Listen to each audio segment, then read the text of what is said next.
of date 10. Jimmy Watson wouldn't have liked this red.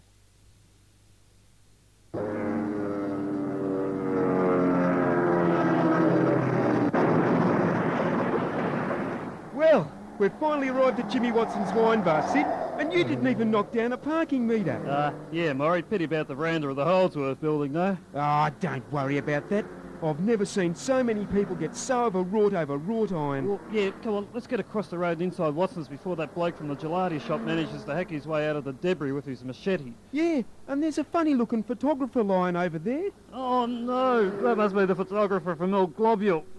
Don't worry, I'll run over his camera. Oh, that must be why he's got a black hand. He was holding on to his camera at the time. Well, come on and get inside. At any moment I'm expecting a visit from a highly organised secret society that controls all the restaurants and shops along this street. Oh, not the mafia. No, the Carlton Traders Association. Oh, Stroop, that's worse. Let's exit pronto.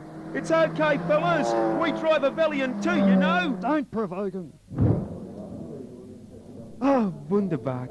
Jimmy Watson's, the place where the neo-tasteful members of society sample Australia's great wines. Look, they're only a mob of drunk businessmen ripping off their companies by taking extended lunch breaks, Murray. They are not so. There's many members of the new left here. This is the new Labor aristocracy that understand the fine things of life. Hello, Mr. Keating. He's talking to Mr. Kemlani, though. Oh, gooder.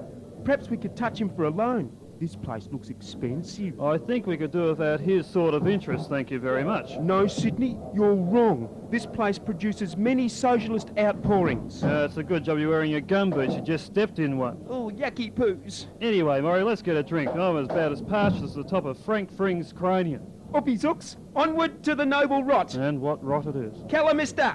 Calamista! Bring forth a glass of your finest Chardonnay, Cabernet, Sauvignon, Tremenard, Sultana, Pinot Noir, Shiraz.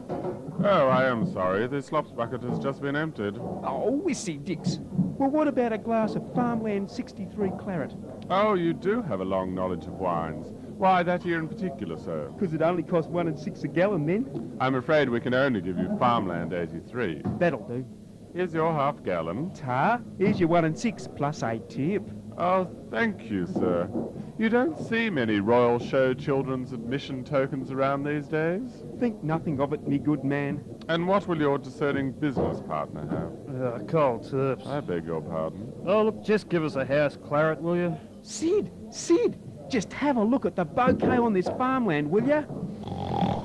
Oh, and gee willikers, it smells good too. Hey, don't sniff that stuff too much, Murray, you'll go blind. You gentlemen must be here to clinch a big business deal.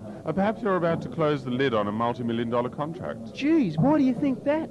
I have a nose for these things, and you're definitely on it. Well, I'd reckon we're just about both fit on it, too.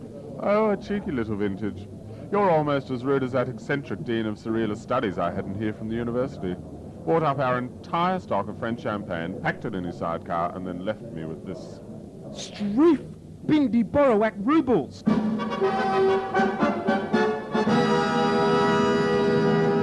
The Badger!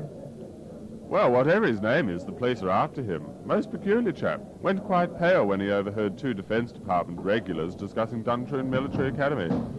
Apparently, the senior cadets are being relocated at a funny place called Touche Scallop or something. Touchy Wallop? Yes, that was the place. Anyway, this surrealist chap burst out of here like a banshee. Cripes, I don't like the sound of this, Murray. Sid, what are we going to do? Well, I'll be blowed if we're going to live in exile. I say we go back and defend our Soviet. But we're just 2 people and an alcoholic transvestite badger, defenceless against the reactionary forces of oppression. By jingo, you're right.